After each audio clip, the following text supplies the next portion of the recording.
আসসালামু আলাইকুম রহমতুল্লাহ বারকাতু। প্রিয় ইউটিউব ভাই ও বোনেরা, ইউটিউবার যারা আছেন বা আমার সাবস্ক্রাইবার, ইউটিউব ফ্যামিলি 65,000 সাবস্ক্রাইবার আমার আছে অলরেডি। আমি প্রায় 1 বছর আগে ইউটিউব চ্যানেলটা খুলছিলাম। তো ইউটিউব চ্যানেলে আমি কিছু কমিউনিটি গাইডলাইন হয়তো ভঙ্গ করেছি, যার কারণে আমার চ্যানেলটা সাসপেন্ড করে রাখছে। তো অনেক চেষ্টার পরে উঠতেছে না। তো আমি প্রায় 1.5-2 মাস ধরে ভিডিও আপলোড করি, তো ডুইট ভিডিও করি আর ভিডিও আর পোস্ট করি না কিছু। তখন দেখা যাচ্ছে আমার রিচটা ডাউন হয়ে গেছে, আর মনে হয় এটা চলবে না। আপনারা কিছু কমেন্ট করে আমাকে জানাবেন এটার কি সমাধান।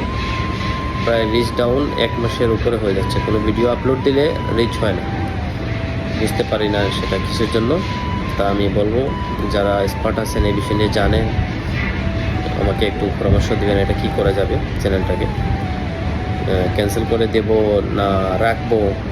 রিচ ডাউন হচ্ছে না, ভিউ সাবস্ক্রাইব এগুলা তো মোটামুটি আসছে, সমস্যা নাই। তো রিচটা আমার ওয়াইটি স্টুডিওতে গিয়ে আমি রিচ ডাউন দেখছি, পুরো রিচ হচ্ছে না। তো অনেক শখ করে খুলছিলাম, তার হলো না শখটা পুরা। কী করবো, শখের বসে খোলা। আরেকটা চ্যানেল আমার নতুন খুলছি, ওইটাতে এখন প্রতিনিয়ত আমি video, lifestyle video, blog video এগুলো আপলোড করব, মাঝে মাঝে শর্ট ভিডিও আপলোড করব। সবাই দেখবেন, আমি লিঙ্কটা দিয়ে দেবো ডিসক্রিপশনে আমার আরেকটা চ্যানেল। আসসালামু আলাইকুম।